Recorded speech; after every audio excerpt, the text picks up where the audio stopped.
Hi, welcome everybody. This room is so nice. We walked in this afternoon and it made us so happy. So we're doing an evening on juggling as a form of music, or the notations and structures of music. So we thought we'd start, and I hope that this is new to a lot of you, by talking a little bit about the notation that we've been using. I don't know how much people here know about juggling notation, but there's a, no? But that's good, that makes my life easier.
Is there anything else that you wanted to say? I know you're going to share a piece with us with David Moody and with Kati, but about Akhnaten, or your experience with Sean? I will just say that, the best art that I've made in my life is truly collaborative, and it's rare that you find these kindred spirits like Sean and Kati and the whole company with whom you can collaborate and who can impact what you're doing, and you really trust them to do that, and then you can do that with them. That opera is the first real interdisciplinary art form in many ways. It combines all of these things. It asks us to collaborate, and so to have a production that gives us an opportunity to do that has been a joy. The only problem with getting close with your collaborators is you accidentally end up wearing similar clothes, and it's rather embarrassing. So that's the downfall of collaboration. I'll be super quick because this is a tiny extract which we've expanded of the piece called Spring. It's called CCDCD. That stands for change, change, don't change, change, don't change. And it has this 5-beat structure. A lot of the jugglers have learned it for the first time. We'll show you very quickly 2 versions. And it's a reworking of a 1930s vaudevillian idea. Good luck, everybody.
Nice. And so, yeah, that's a little extract of the piece we're doing in Montclair. The final bit is Kati and Kim. They do the 5-beat pattern, and they have these complicated feats over the top. It's one of the most brain-burning things, and I was briefly hated in rehearsals for that. This is a little remix that we've done today, and it's just the central part of CCDCD with vocals.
The pattern.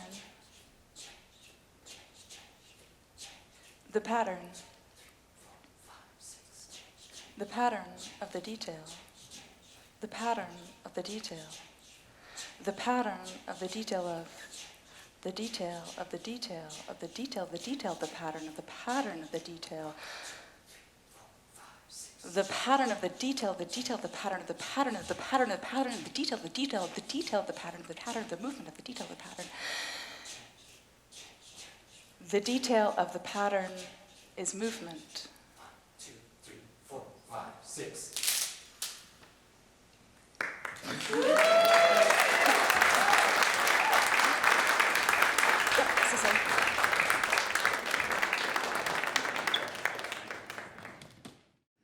I mean, I went to see a concert by Caroline the other night, and the complexity of what the string quartet was doing versus your voice makes me very jealous in that we are not near that level of written composition yet, because because you're clever and you have the history, and that. But they're very different substances, string quartet and juggling. And when I can tell the story of why I'm here is Elena, maybe 2 or 3 months ago, I think you literally just said, juggling? And I said, yes. So I've never juggled before, but I'm having a total blast tonight. This is basically my favorite event I've ever been to. So I'm obsessed with a phrase that comes from T.S. Eliot's 4 quartets, specifically Burnt Norton, which is the detail of the pattern is movement. And I've used it in a few different pieces, and it's kind of a little personal mantra, because it kind of makes you pay closer attention to the world, and you notice maybe some order in chaos in many different levels. And I see that so much in what you do and actually how you describe it, and the way you talked about the 0 and the 1 and the 2, the detail of the pattern is movement, and just talking about patterns and finding them. So that's why I'm here today. Yeah. Caroline, when you sat in on that rehearsal, you were fascinated by the shorthand that jugglers have in speaking to each other. Yeah, you just speak in numbers of the 2, the 3s, or I don't even actually totally understand what you're doing, but I love when you are describing something in words and then you make it manifest in visual terms, whether it's colors or shapes or height or space. It's incredible. But you as musicians do that, because we are getting there, but what's happened to us in rehearsal a lot is I'll go, let's glub, glub, glub, glub, glub, glub, and 9 people will go, yes, and one person you go, when you say glue, glue, glue, do you mean glue, glee, or glue, gla? Yeah. And the other person say, are you starting glue, glue with the right? Whereas if I watch you or I watch Karen conducting, she goes, da, da, da, da, da, part 54, and everybody's like, yes, and they're in. That's Karen Kamencik, who is conducting Akhnaten at the Met. yes. Yeah. But it's true, we inhabit, I mean, we're both in time, I guess we're more in space. So much in space, and lift and friction and force, like you're embodying the music, and in a way that dancers do, but it's also, it's different. You can do very different things. But I guess what you have in common, and we were talking about this, is you launch something that produces something.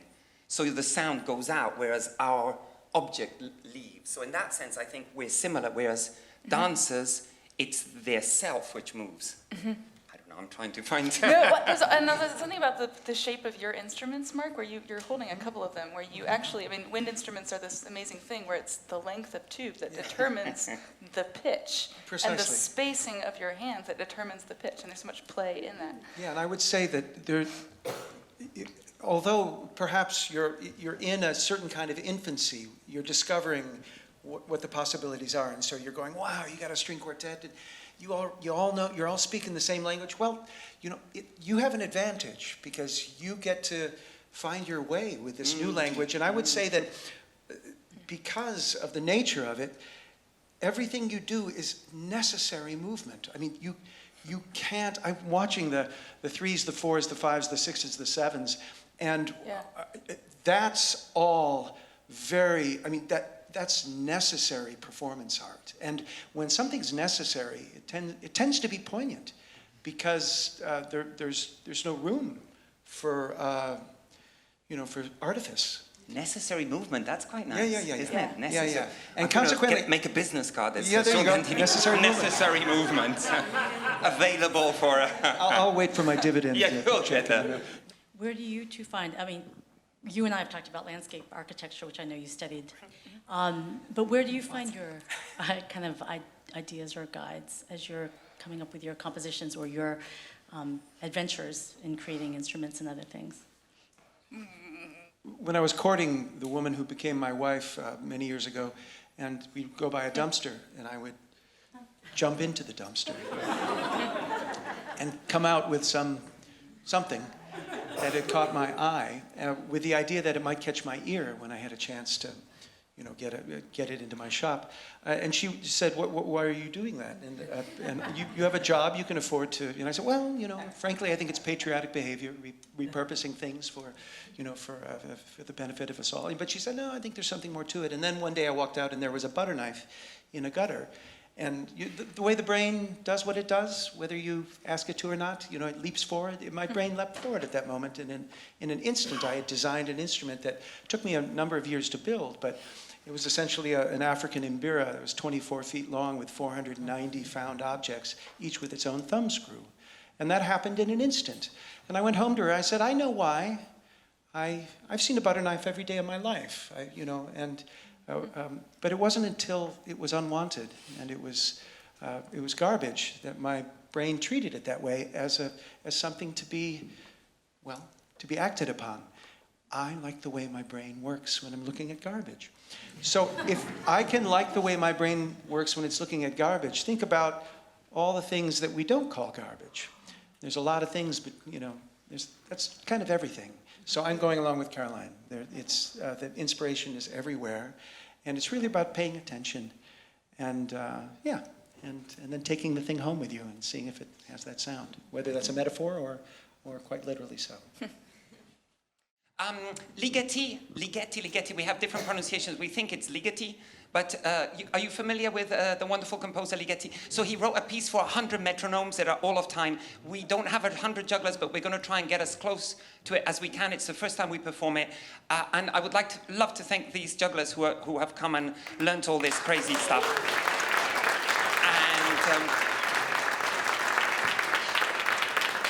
And Sean, I just want to say thank you for, on a night off, coming and putting this beautiful program together. I love this space, and you have to come back. And everybody's so nice, and thank you for watching our experiments. Yeah. And this is a version of 100 metronomes, and I think everybody's going to join in.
Stop.